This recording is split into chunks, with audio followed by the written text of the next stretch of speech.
Hello everyone. आप सभी का हमारे इस YouTube channel Shubham Khadka virtual classroom पे स्वागत है। जैसा कि लास्ट क्लास के अंदर हमने tangential and normal velocity and acceleration से रिलेटेड एक एग्जांपल देखा था। आज की क्लास में हम इसके आगे कंटिन्यू करते हुए एक और इम्पोर्टेंट एग्जांपल देखेंगे। यदि आप में से हमारी क्लास के अंदर कोई नया है तो हमारी वीडियोस को अपने फ्रेंड्स के साथ शेयर करें और साथ ही हमारे चैनल को सब्सक्राइब करें। आज का जो एग्जाम्पल रहेगा वो एग्जाम में कई बार पूछा गया एग्जाम्पल है और इसकी पॉसिबिलिटी है कि ये आने वाले एग्जाम्स में भी पूछा जाए। तो सबसे पहले दिए गए एग्जाम्पल को समझने की कोशिश करते हैं और फिर इसके आगे कंटिन्यू करते हैं। सॉल्यूशन। सबसे पहले बुक वाला कहना चाहता है कि आपके पास एक पार्टिकल है, यानी कि एक कण है, वो एक कर्व के अंदर क्या करता है, मोशन करता है। एक कर्व के अंदर क्या करता है, मोशन करता है, गति करता है। मोशन करते टाइम उसकी जो वेलोसिटी है ना वो v है, और साथ ही वो v कैसी है, कांस्टेंट है। अचर वेग से क्या कर रहा है, मोशन कर रहा है कोई पार्टिकल किसके अंदर, किसी कर्व में। साथ ही उसने दिया है कि उसका जो एक्सेलरेशन है, उसका जो त्वरण है ना वो कितना है, ये है। ये उसका क्या दिया हुआ है, एक्सेलरेशन दिया हुआ है। यानी कि दो बातें दी हैं, एक तो उसकी वेलोसिटी दी है, वेलोसिटी कितनी दी है, v दी है, और वो कैसी है, कांस्टेंट है। साथ ही उसका एक्सेलरेशन दिया है, त्वरण दिया है, और वो इतना दिया है। अब बुक वाला चाहता है कि वक्र की आपको समीकरण ज्ञात करनी है। वक्र की आपको क्या ज्ञात करनी है, समीकरण, ये कर्व की इक्वेशन फाइंड करनी है। और वो कर्व की इक्वेशन होनी भी कैसी चाहिए, नैज इक्वेशन होनी चाहिए। नैज को इंग्लिश में कहा जाता है इंट्रिंसिक इक्वेशन। इंट्रिंसिक इक्वेशन का मतलब एक ऐसी इक्वेशन जो एस और शाई के बीच में क्या दिखाए, रिलेशन को दिखाए। ऐसी इक्वेशन को क्या बोलते हैं, इंट्रिंसिक इक्वेशन या फिर नैज समीकरण बोलते हैं। तो हमें कर्व की इक्वेशन फाइंड करनी है, और वो कर्व की इक्वेशन होनी भी किस किस के बीच में चाहिए, एस और शाई के बीच में होनी चाहिए। तो ऐसी समीकरण को नैज समीकरण या फिर क्या बोलते हैं, इंट्रिंसिक इक्वेशन बोलते हैं। इतनी बात सबको समझ में आती है क्या? तो सबसे पहले गिवन क्या क्या है वो लिख लेते हैं, और फिर प्रूफ करना है क्या है वो देख लेते हैं। इधर देखें एक बार सामने दिया है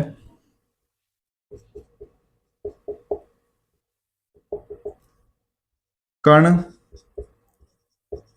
वक्र में अचर वेग v से चलता है, अतः। अब मुझे एक बात बताओ, कण के दो प्रकार के वेग होते हैं, एक स्पर्शरेखीय वेग और एक अभिलंबिक वेग, यानी कि एक टेंजेंशियल वेलोसिटी और एक नॉर्मल वेलोसिटी। और टेंजेंशियल वेलोसिटी तो क्या होती है, ds upon dt, ds upon dt। और अभिलंबिक वेग कितना होता है, जीरो। ये दोनों डेरिवेशन हम देख चुके हैं। Tangential velocity ds upon dt और नॉर्मल वेलोसिटी कितनी होती है, जीरो। तो ये जीरो है तो अचर वेग फिर कौन सा रहेगा, v, ds अपॉन dt रहेगा। अतः प्रश्नानुसार ds अपॉन dt हमारा किसके इक्वल रहेगा, v के इक्वल रहेगा। और ये v मेरा क्या रहेगा, कांस्टेंट, इक्वेशन नंबर 1। इतनी बात सबको क्लियर है क्या? क्योंकि ये वेलोसिटी तो हमारी जीरो होती है, तो मतलब ds अपॉन dt के इक्वल होगा v, और v उसने बोला है कि कांस्टेंट है, तो इक्वेशन नंबर 1। आगे की तरफ कंटिन्यू करते हैं। साथ ही उसने कहा है कि जो उसका एक्सेलरेशन है ना वो इतना है। अब दो प्रकार के एक्सेलरेशन होते हैं, एक स्पर्शरेखीय त्वरण, एक स्पर्शरेखीय त्वरण। वो तो कितना होता है, D square S upon D T square, D square S upon. एक होता है अभिलंबिक त्वरण, यानी कि नॉर्मल एक्सेलरेशन, अभिलंबिक त्वरण। वो कितना होता है, we square upon row.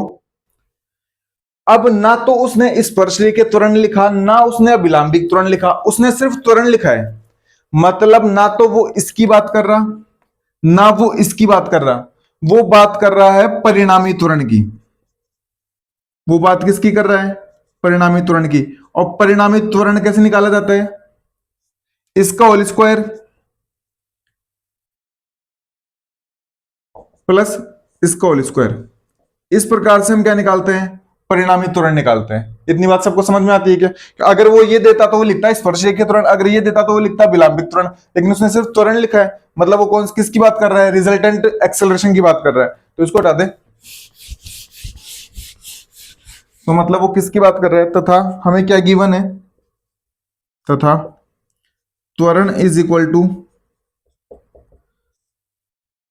Square root of D square S upon D T square का whole square plus V square upon rho का होल स्क्वायर, और ये पूरी वैल्यू उसने किसके इक्वल दी है, इसके। तो इसका मतलब क्या मैं ऐसे लिख सकता हूं, D square S upon D T square का whole square plus V square upon rho का whole square is equal to V square C upon S square plus, नीचे लिखा हुआ दिखाई दे रहा है क्या, एक बार देखना, इक्वेशन नंबर 2, ये यहां तक लिखा हुआ प्रॉपर दिखाई दे रहा है, D square S upon D T square का whole square plus V square upon rho का whole square is equal to V square C upon, तो ये दो बातें तो बुक वाले ने दी थी जो हमने लिख दी। अब इन बातों का यूज करते हुए हमें कर्व की क्या फाइंड करनी होगी, इक्वेशन फाइंड करनी होगी। इक्वेशन भी कैसी होनी चाहिए, नैज होनी चाहिए, मतलब एस और शाई के बीच में क्या होना चाहिए, रिलेशन होना चाहिए। अब समीकरण 1 से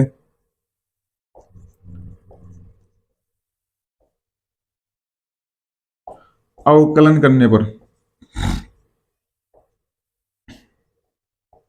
समीकरण 1 का अवकलन करो, ds अपॉन dt का करोगे तो इधर तो कितना आ जाएगा, डी स्क्वायर एस अपॉन, और v बुक वाले ने पहले दिया है कांस्टेंट, तो ये वैल्यू आपकी कितनी आ जाएगी, 0, और ये इक्वेशन नंबर बन जाएगी आपकी 3। ये आपकी इक्वेशन नंबर कितनी बन जाएगी, 3 बन जाएगी, क्योंकि उसने खुद ने कहा है कि आपका वेलोसिटी कैसी है, कांस्टेंट, और फिर से अवकलन करेंगे तो इधर तो D square S upon dt square आ जाएगा, इधर कितना आ जाएगा।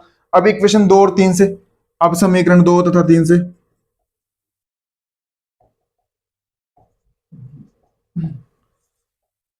तो जहां जहां D square S upon D square वहां पे 0 पुट कर दूं मैं, तो वहां पे 0 पुट करोगे तो इधर आ जाएगा 0 plus V square upon rho का होल स्क्वायर, और इज इक्वल टू में कितना चला जाएगा, V square C upon S square plus C square.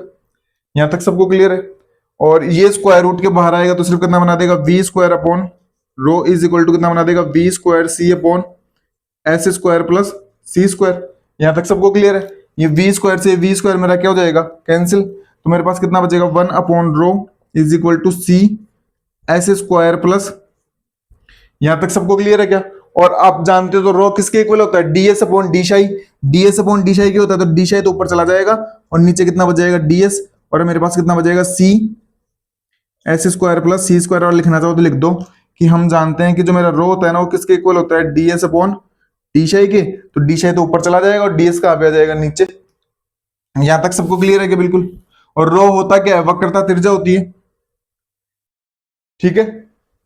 अब आगे की तरफ चलते हैं, क्या इसको इस प्रकार से लिखा जा सकता है क्या, ds is equal to C upon S square plus C square product of ds, इसको इक्वेशन नंबर एक बार के लिए 4 दे दो, समीकरण नंबर इसको क्या दे दिया, एक बार के लिए 4। समीकरण 4 का समाकलन करने पर, समीकरण 4 का समाकलन करने पर, इसका यहां पे इंटीग्रेशन करोगे तो इधर तो कितना आएगा, शाई, ये बन रहा है 1 अपॉन ए स्क्वायर प्लस एक्स स्क्वायर, यानी कि इसका जैसा बन रहा है। इसका आपको इंटीग्रेशन याद है क्या, आपको याद हो तो, इसका इंटीग्रेशन याद आ रहा है क्या, कुछ ऐसा होता है, tan इनवर्स एक्स अपॉन ए प्लस कांस्टेंट, ये फॉर्मूला कुछ याद आ रहा है क्या, अगर किसी को याद नहीं है तो नोट करते हुए लिख लें फॉर्मूला। तो यहाँ पे कितना आएगा, सी तो पहले से कांस्टेंट, इसका करोगे वो भी एस के रेस्पेक्ट में करोगे तो 1 अपॉन ये सी बाहर आएगा, tan इनवर्स एस अपॉन सी, और एक कांस्टेंट आएगा, तो कांस्टेंट डी ले ले या फिर ए ले लो, कुछ भी ले लो, कैपिटल ए ले लो, कुछ भी कांस्टेंट काम में ले सकते हैं। तो ये एस से ये सी से सी गया, तो मेरे पास शाही कितना बनेगा, tan inverse S upon C plus A, ये मेरी इक्वेशन नंबर एक बार के लिए 5। अगर किसी को ये फॉर्मूला याद नहीं है तो एक बार ये फॉर्मूला देख लें और नोट कर लें इस फॉर्मूले को, ये इंटीग्रेशन का फॉर्मूला है जो 11th 12th क्लास में दिया हुआ रहता है। अब आगे की तरफ चलते हैं।